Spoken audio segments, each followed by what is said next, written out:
Agora nós vamos falar sobre o tratamento medicamentoso da síndrome coronariana aguda. No próximo vídeo, vamos falar só sobre a terapia de reperfusão.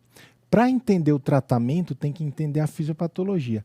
Lembra que tem aquela placa instável, que tem uma capa fibrótica fina e um core lipídico que ele é mais heterogêneo. Se eu tiver ruptura ou erosão dessa capa, o que vai acontecer? E no primeiro momento eu vou ter a agregação plaquetária que forma o trombo branco. No segundo momento, logo em seguida, eu vou ter junção aí de hemácias e fibrina que formam um trombo vermelho. Então eu tenho que agir nessa fisiopatologia com antiagregantes plaquetários e com anticoagulantes para impedir que isso aconteça, que ocorra a oclusão do vaso. Os antiagregantes plaquetários, a gente tem basicamente 3 vias para conseguir inibir a agregação plaquetária. A primeira é a via da ciclooxigenase 1, que aí o principal representante é a aspirina. Inibindo a COX-1 vai inibir tromboxano A2, que vai inibir a ativação. Segundo ponto que eu posso inibir a agregação plaquetária são com os remédios que inibem o ADP, o receptor P2Y12 do ADP. E aí de representantes eu tenho o clopidogrel, o prasugrel, o ticagrelor e o cangrelor, que é EV e a gente não tem no Brasil. Inibindo esse receptor P2Y12, eu vou inibir a agregação plaquetária. E por fim eu tenho a glicoproteína 2B3A, de representantes, abciximab, eptifibatide e eu tenho tirofiban. Esses 3 eu vou inibir a glicoproteína, com isso eu vou inibir a agregação plaquetária. Vamos entender quando usar cada uma dessas vias. Primeiro, tem que ter uma dupla antiagregação plaquetária na síndrome coronariana aguda. Eu vou agir em 2 vias. Primeira via sempre COX-1 pelo AS, o AS dose de ataque de 200 a 300, o ideal é pedir para o paciente mastigar, porque tem uma absorção mais rápida na mucosa oral, e a manutenção é 100 mg por dia. Vai usar para o resto da vida, a menos que tenha contraindicação. E as contraindicações são úlcera gástrica ativa e anafilaxia. Se for uma urticária leve, pode usar, dá antihistamínico e usa o AS, porque ele reduz mortalidade. O outro que eu vou usar é um inibidor do ADP, do P2Y12. E o mais usado é o clopidogrel. O clopidogrel tem uma dose de ataque de 300 a 600, geralmente 600 eu vou usar para quem vai para angioplastia primária. A manutenção é de 75 mg e a duração é por pelo menos 1 ano. Em alguns casos específicos pode prolongar mais do que isso, mas o mínimo é 1 ano.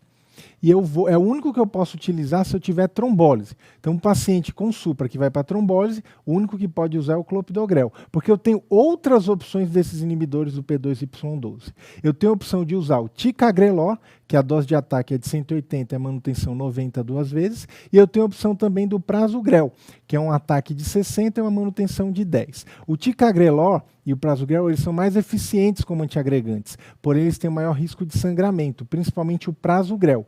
Por isso eu não posso usar o prasugrel se o paciente teve um AVC ou um AIT prévio, eu devo evitar se é muito idoso, acima de 75 ou baixo peso, porque nesse grupo de pacientes eu posso ter um maior risco de sangramento. Então cuidado com o prasugrel em pacientes que têm maior risco de sangrar. Em relação aos inibidores da glicoproteína 2B3A, eles são usados EV em bomba de infusão, diferente dos outros que são VO. E nesse caso, quem vai indicar é o hemodinamicista, se tiver alta carga trombótica no cateterismo. Então, essas medicações atualmente só são usadas depois do cateterismo, a depender do hemodinamicista. A gente não usa previamente ao cateterismo. Então, cuidado que isso mudou, né, já tem algum tempo, mas algumas questões ainda perguntam sobre isso. Então, essa medicação está destinada a pacientes apenas com alta carga trombótica. Em relação aos anticoagulantes, a enoxaparina é o mais usado. A dose anticoagulante, como a gente sabe, é 1 mg por quilo subcutâneo de 12 em 12. E eu vou ter correções. Se esse paciente tiver uma disfunção renal, clearance abaixo de 30, eu tenho que reduzir pela metade, vou usar só uma vez ao dia. Se ele tem mais de 75 anos, eu vou usar 0,75 mg por quilo de 12 em 12. E por quanto tempo eu uso enoxaparina? Até a angioplastia, ou por 8 dias ou até a alta. Então o que acontecer primeiro? Se esse paciente no primeiro dia foi para angioplastia, abriu o vaso, não precisa mais usar a dose anticoagulante, eu vou usar só a dose profilática. Se esse paciente não foi para angioplastia, mas ele ficou internado 5 dias, eu vou usar por 5 dias. Se ele ficou internado por 20 dias, eu vou usar por 8 dias. O que acontecer primeiro aqui.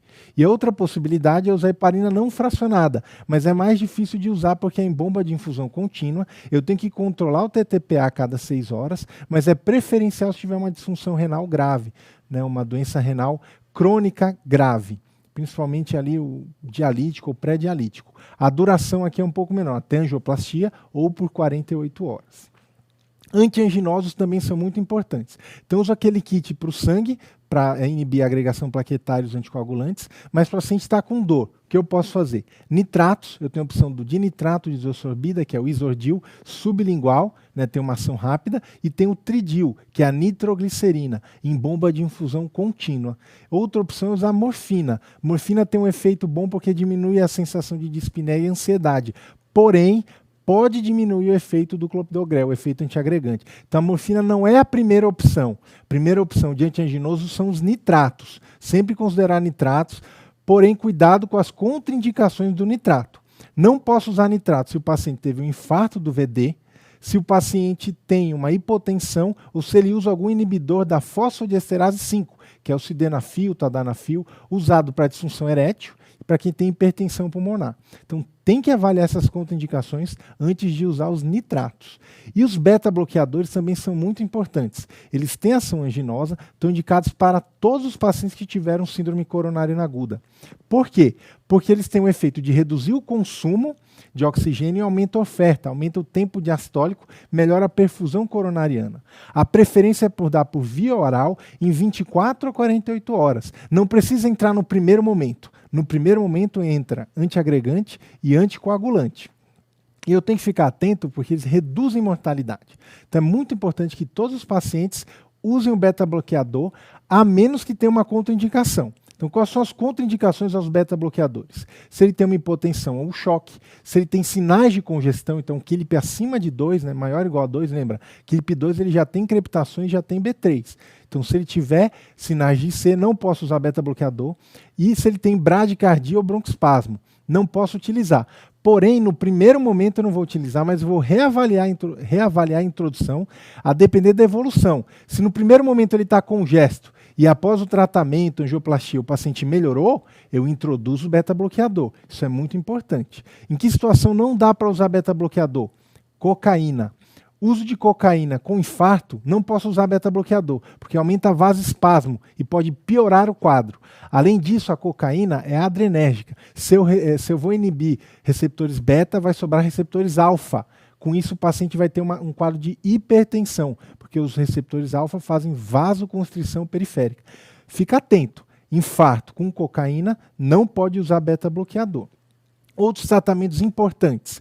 Oxigênio, eu vou utilizar? Sim, em quem tiver hipoxêmico, saturação abaixo de 90.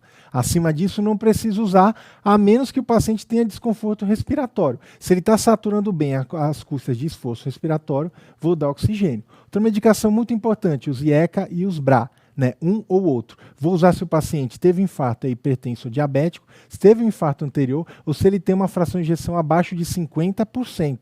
Vou utilizar para esse perfil de pacientes.